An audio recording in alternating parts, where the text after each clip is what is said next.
Sou John Lichter, de Boulder, Colorado. Vocês poderiam recomendar alguns livros interessantes?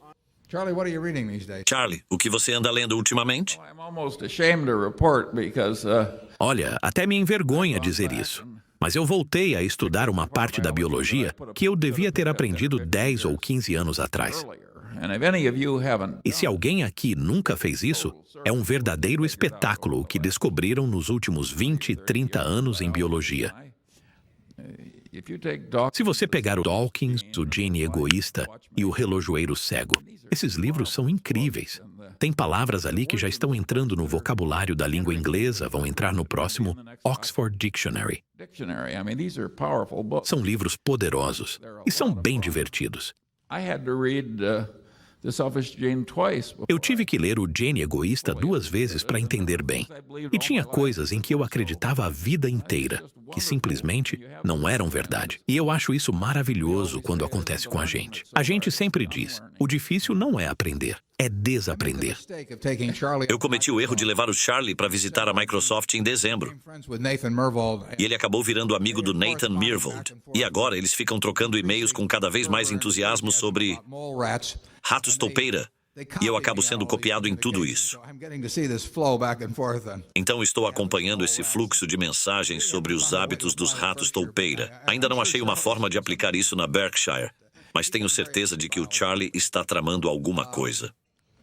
I've always liked reading biographies. Eu sempre gostei de ler biografias, mas desde que os computadores mudaram minha vida, tenho jogado bridge no computador umas 10 horas por semana. Infelizmente, não quis abrir mão de dormir, comer ou da Berkshire.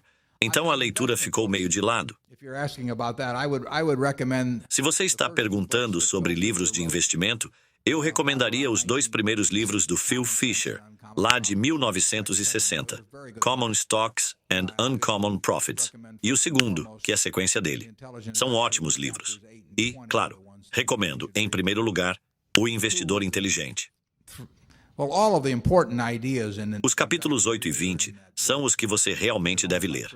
Todos os conceitos importantes sobre investimento estão nesse livro, porque no fundo, só existem uns 3 grandes conceitos mesmo. E 2 deles são abordados nesses 2 capítulos. book. Acho o Money Masters, do John Train, um livro interessante também. Alguma coisa de investimentos, Charlie? I don't know, we have such a fingers and toes. Eu não sei. A gente segue um estilo bem simples aqui na Berkshire. Coisa de contar nos dedos mesmo.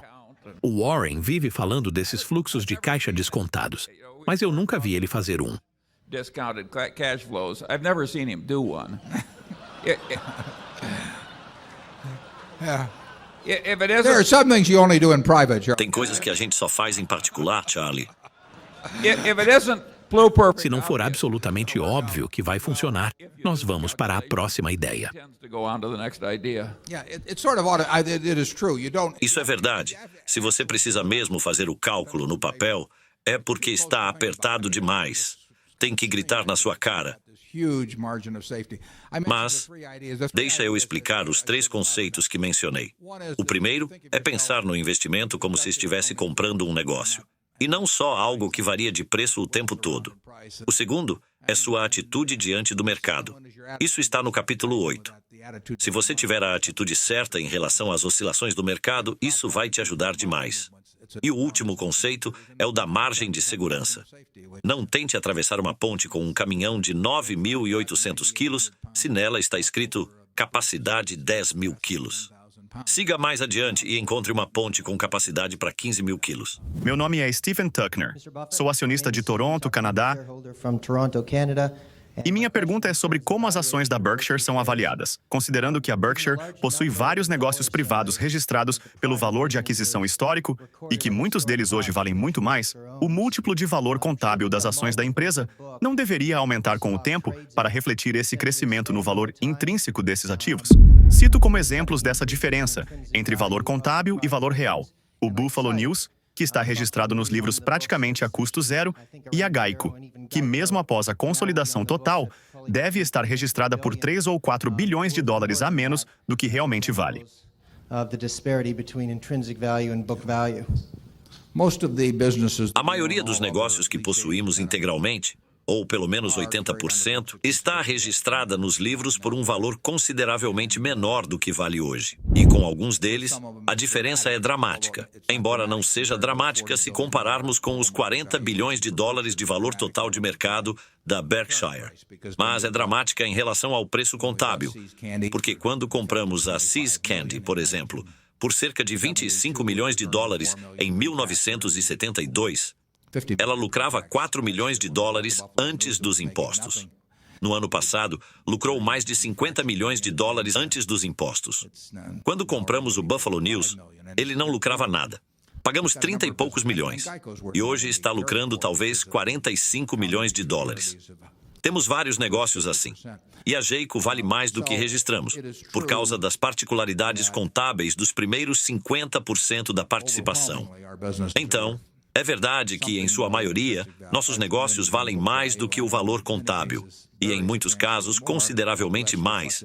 Não acho que seja possível, ano após ano, rastrear o valor intrínseco com precisão apenas pelas mudanças no valor contábil. Usamos as mudanças no valor contábil como um guia muito aproximado da direção do movimento. E às vezes eu comento isso.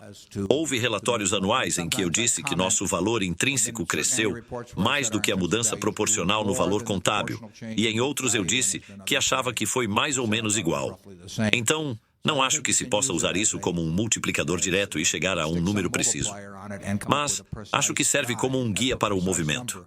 Nosso negócio de seguros, no entanto, é o caso mais marcante em termos de diferença entre valor contábil e valor intrínseco. Esse número cresceu bastante ao longo do tempo. E eu, pessoalmente, acho que continuará crescendo, porque acho que a Geico vai crescer. E nossos outros negócios também vão bem. O segredo, claro, é usar o novo capital que vai sendo gerado. Nosso float vai crescer ano após ano, nossos lucros serão retidos. E temos que sair por aí e encontrar coisas para fazer com esse capital, para que, daqui a 3 ou 5 anos, as pessoas olhem e digam, isso vale mais do que o valor contábil. E esse é o trabalho. É um trabalho mais difícil do que era antes, mas é até divertido.